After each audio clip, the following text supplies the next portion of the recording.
Hey folks, this is Ben Gessel. How's it going? Well, I have a few things on mind here. Um, yeah, at least a few things. Okay. Well, you guys, I don't know if you guys have heard of the YouTube channel Huggbees. Huggbees. Again, that's Huggbees. Um, he's a funny guy.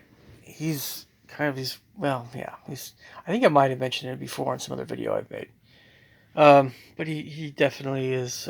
He can definitely be off color, but he's not a bad guy. He's just it depends on which video you're watching of him, basically. But anyway, that's part of his whole deal. Is he's just kind of he's like a wise guy. Um, Sometimes I'm not talking about the mafia, but he loves having a sarcastic sense of humor, and yeah, very sarcastic. Funny videos, so to speak. But yeah, a little bit off color. So, um, Huggies. But he's a really awesome. He has a lot of great qualities, of course, and he has been through some serious heck with YouTube.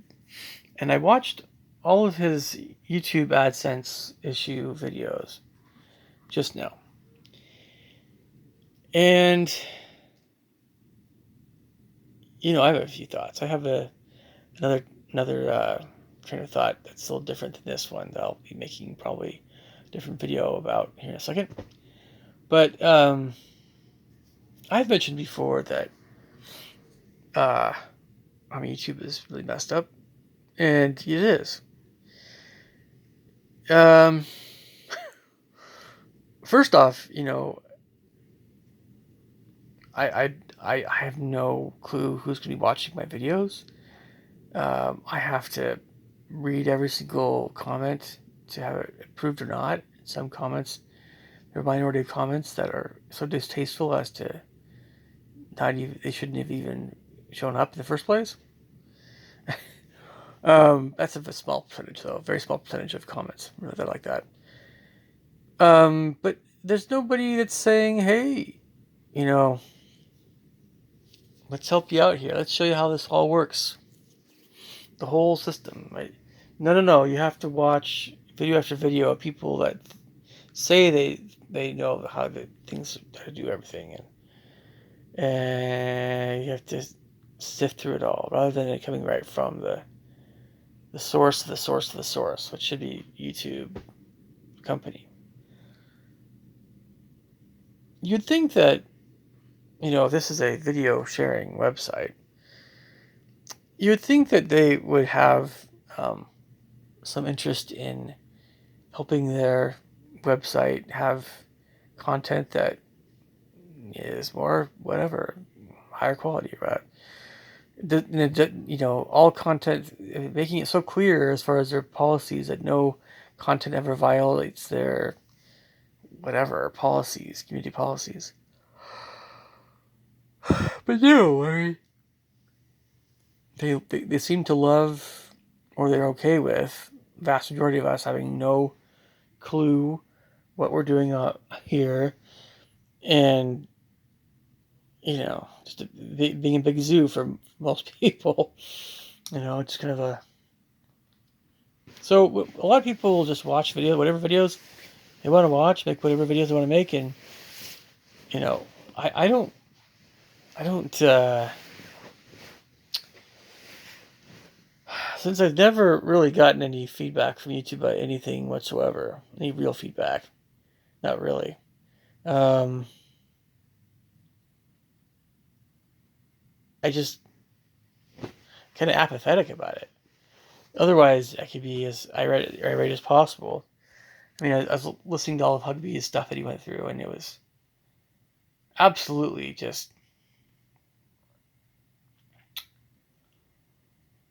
I mean, it's kind of like, and this is his source of income too, by the way. It's like having an employer who, yeah, he says, he pays you. The employer pays you for whatever, but he puts all of your money in a room that he says it's still your money, but for some reason he won't let you have it. And the reason why he won't let you have it is because of some technical issue, or he lost the keys, or he, you know.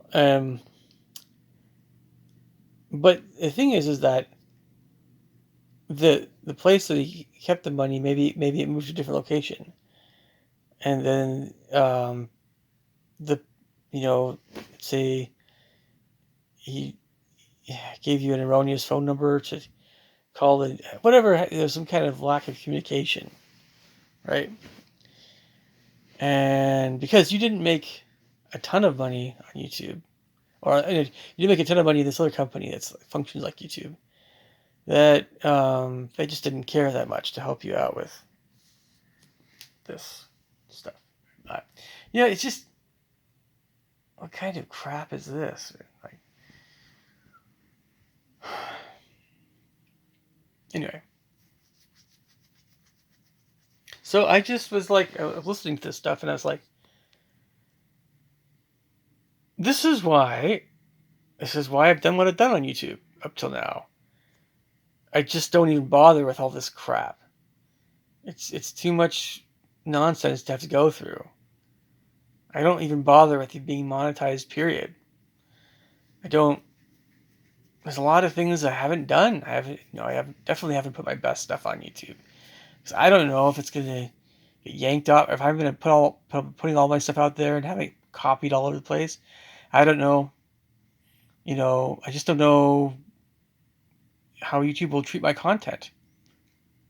They'll claim it as theirs, and they'll not pay me anything, and they'll, I don't know. It's like I have no idea what they're actually going to do to my channel still, even if I'm following all the rules. I still remember one time when they took my channel down entirely, and they reinstated it with just about all of my videos right back up again. It was like half hour, my whole channel was down, and then they put it right back up again. And if I lost my channel, honestly, yeah, I'd be losing a lot because there's a lot of videos on here, but I also wouldn't really be losing very much because, well, I don't know. I mean, that's kind of a hard question to answer. But there's so many other things that I put a lot more energy and stock in my life compared to my channel, but I think my videos have been very substantial, and people have watched them, at least most of them.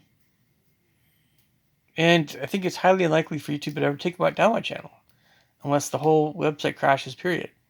There's no more videos anywhere on this channel, So, anyway, I wanted to at least mention that subject. So there's something else that is on my mind. It's a little bit different, kind of changing gears here to music a little bit. So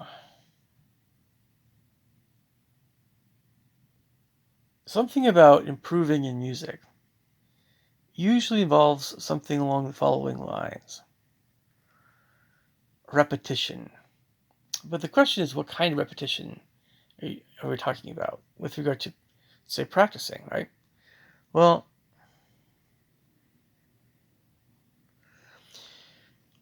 when you're learning any piece of music on any instrument whatsoever, what you always start out doing is, depends on how hard the piece is for you, of course, but there's always, I do mean always,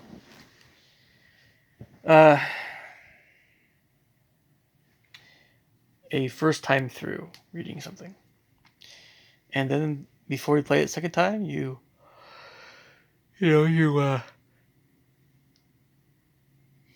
are looking at all the various aspects of the piece, trying to really soak it all in, all the rhythms, all the notes, right? So you practice a few more times, and a few more times after that, and then eventually you get to the point where Okay, you know the notes and you know the rhythms, the pitches and everything. Then you're working on articulation, staccato versus legato. You're working on dynamics, you're working on tempo, all that other stuff. And then, you know, eventually you have mastery of the piece. You play the piece perfectly or near perfectly, right? Or more or less. You play it very, very well. And maybe there are things, various sections, little parts of that piece that may have been a little bit hard.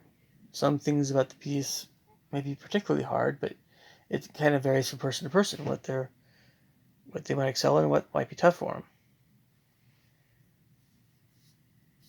So my point is, I can mention more about, whatever is going on with, all students' names remain anonymous, of course.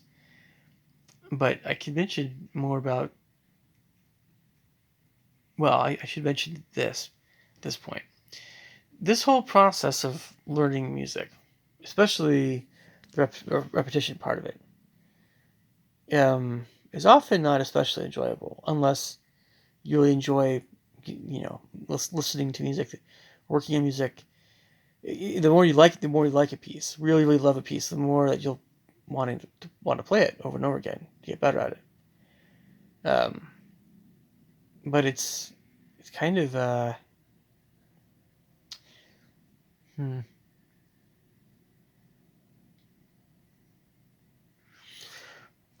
Just to back up for a second here, one of the things that I like the most about music is how many different kinds of pieces of music there are. The variety, the emotional and rhythmic and cultural and whatever variety. It's endless. The styles, genres, the uses of music. You could play. A person could play the music their entire lives and they never get bored. When you work on a piece really hard for a long time and you're playing the same thing over and over again, and you're maybe just increasing the tempo slightly, or just trying to get a little bit cleaner sounding, less mistakes. That can get really boring.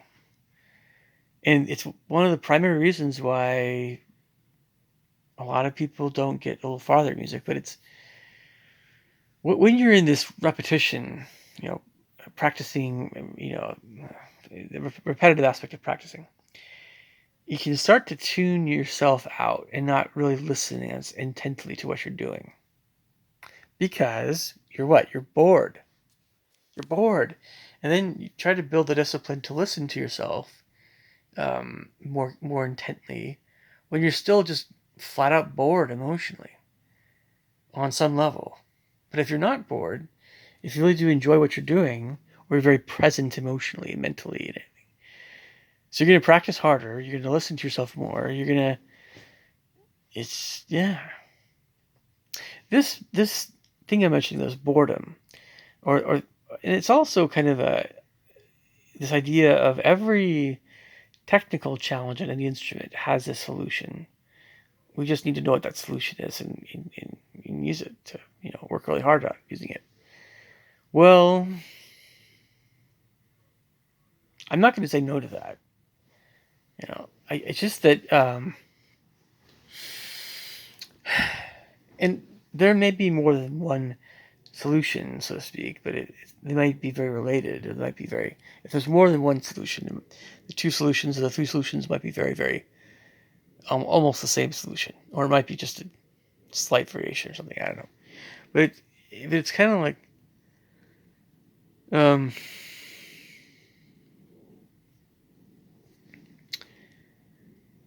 there's no getting around this need for practice, and there's also at the same time no getting around this need for a student to not be bored with what they're doing. Because once you get bored, again, you're not listening very closely to what you're doing.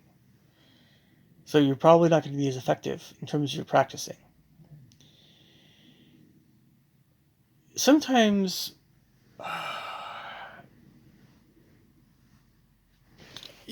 sometimes it's also a question of what someone's working on. If some teachers say you must do this, or students can have choices what to play. Students will pick all kinds of pieces for all kinds of different reasons. It's the same thing with teachers. But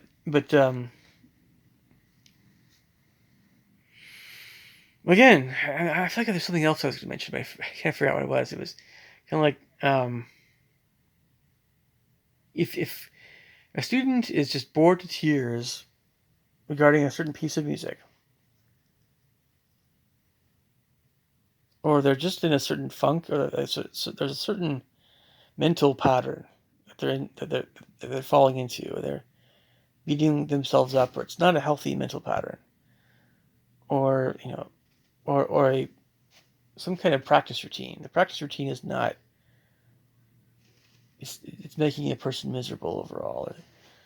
You know, these are all very real things that can happen to musicians, and it can stop them from getting better.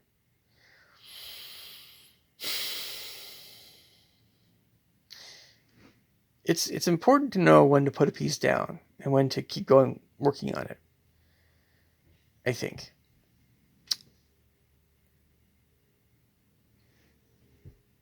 And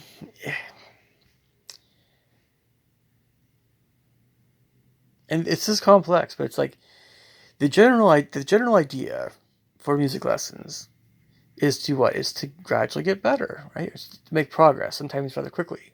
But you want to challenge yourself to get better. But in order to do that, along with repeating correct playing, right? You want to make sure that you're not repeating mistakes, which we all will do to some level. We just gotta.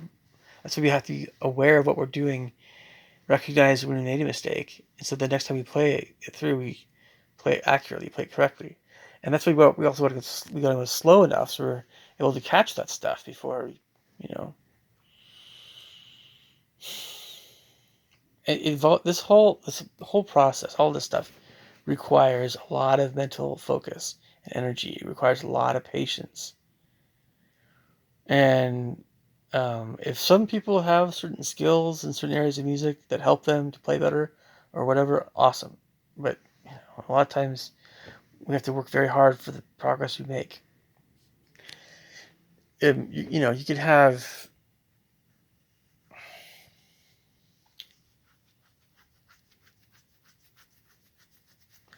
I don't know. You can have all kinds of different mental states that a student or teacher can have, and again, if they're not very healthy, or if they're not very, if they're more negative, everybody's, it's not just me that's saying this. A lot of people on YouTube will say, "Well, it's time to have a new teacher," right? If but the thing is, and I'll just mention this as well. I'm not talking about the subject. I had um, a really new student. I was just starting to teach a few lessons. That was just doing online lessons, and she shied away from lessons because she said in this very kind of timid, almost embarrassed way that she felt like she needed to practice more before she started up with lessons again. There's nothing wrong with that. I think that's a very legitimate thing to say to a teacher. That's very understandable. But it seemed to me like she was being way too hard on herself. Way too hard on herself. Oh, I'm sure if she gets a bit more of a healthier, more positive mindset in general, less anxious, less fearful for what I'm going to say. If she starts to get more of just a healthier outlook on music in general, she'll do especially well. But I'm sure she'll do better in the future nonetheless, because she seems like a hard worker. This lady. Again, really new student, and she only had online lessons from me. Um,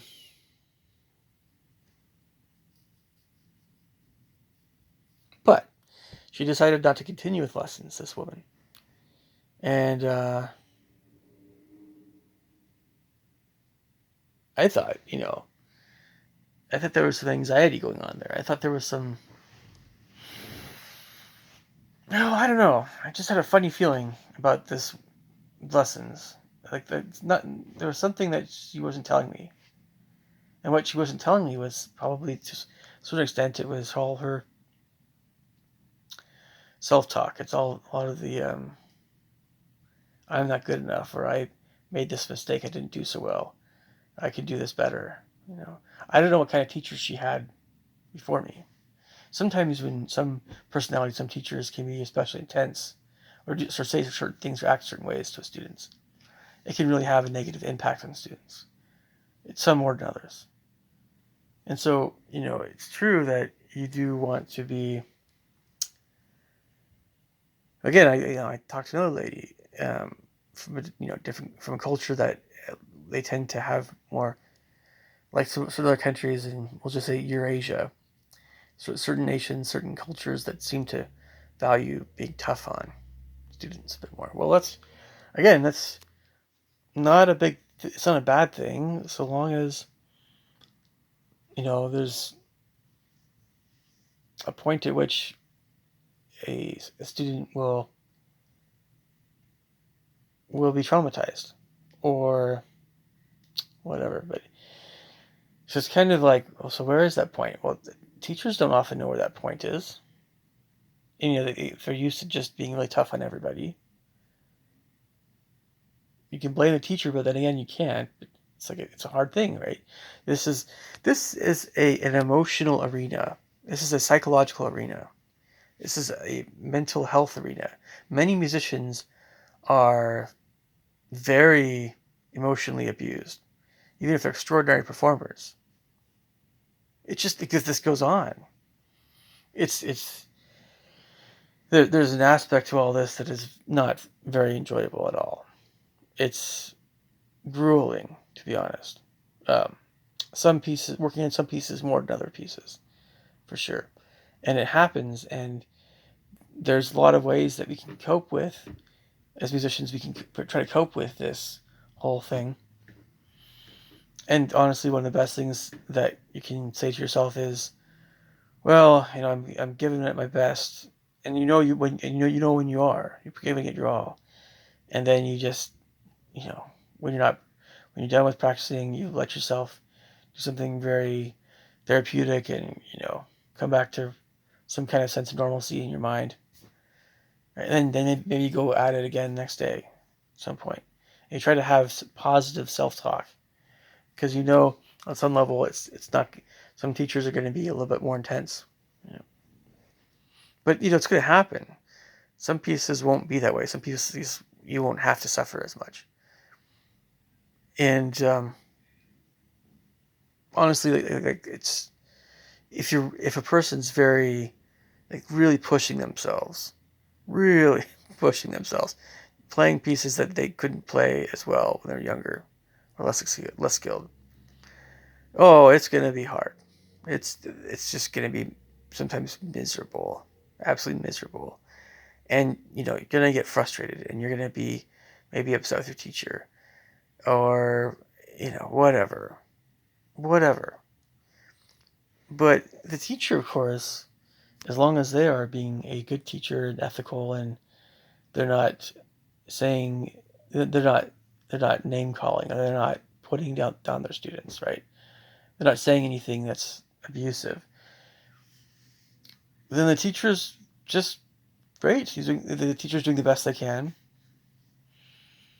In my experience, for how I teach, this is one of the most candid things I'm saying on this video, in this subject. I have never, with every single one of my students, with all the different personalities, all the different ages, I have never gone into a lesson thinking to myself, I'm really going to mess with this student. I'm going to mess with their minds. I'm going to make their lives miserable. I've never done that. I have never done that at all. Not even for any reason regarding, they need more discipline or they need this or they need that. And I'm going to be tough on them. I mean, it was the nature of what they're working on. It was the nature of the music itself. And I would maybe explain what was needed to get that piece to a high level of playing. And maybe when I was more advanced students, sometimes talking about that, I would be more especially serious, you know, talking about that stuff, explaining what actually needed to happen, You don't want to, be silly in those states, certainly because, if you can, it's just really hard, but well, it sounded okay. Some students, I tend to act the way more around them because, well, heck, they're either younger and not as super serious about music, or they just have an especially sensitive personality. They have whatever. I'm not always super stern with every student. But, if somebody's going to play something that's very, very difficult, very long, arduous, I want to at least be known that it's going to be hard work. So, but I've never called a student an idiot. I've never thought to myself, how can I make myself look good and this other student look bad by what I'm saying? And I take those things very, really, really seriously, and it's very easy. Can be very easy for students when they're in a tough spot. And things are frustrated. Things are very frustrating. It can be very easy for a student to be upset with their teacher, especially if the teacher is younger or if the teacher, I don't know. I look back at my professors whenever I was doing something harder. And my professors sometimes tended to be they were always all about the music. It's always about the music and about practicing and discipline. And am I doing this? Am I doing that? Sometimes there's always things that they could say for little things to help me out, little tricks, whatever. But not always. Sometimes it was, just time on the horn, time on the piano. But my teachers didn't call me an idiot. They didn't, sometimes there was a little bit of snideness from some professors, but it was kind of more like, how can I put this?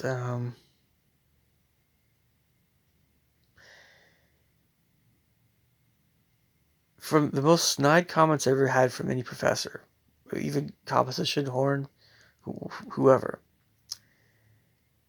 The worst of them, I had to kind of take a step back and go, well, what's really going on here? Could I actually do something better? Or is this professor just kind of full of it? And actually, to tell you the truth, it was usually both. Because professors are imperfect people. They don't always get everything exactly right. But they're freaking good, right? They know what they're doing. But perfection is kind of like this illusion in this life, at least. We try for it, though. And you can play something perfectly. But with the art of teaching or this other, it's just, I don't know.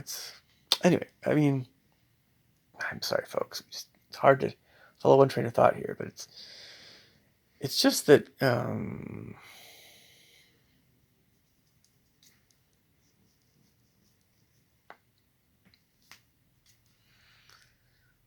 I mean, the farther you go in music, the more it becomes like this daily discipline thing. And you get more and more able to kind of Be really super honest with yourself about what's actually going on when you play anything. You do improve in your skill level if you work on it. Unless you're just not naturally skilled at it, and at that point you just want to do something else. But anyway, I was going back to how do I handle those snide comments from professors in the past. Well, you just try not to take it super personally, because the professors aren't God, and even God doesn't intentionally try to hurt your feelings, But, it's about the music. If it's just about the music, it's not about you personally, then it's just we try to take things so personally, right? Anyway, I gotta wrap this video up a little bit. You guys leave me thoughts in the comments below. Catch you guys later. Take care. Bye.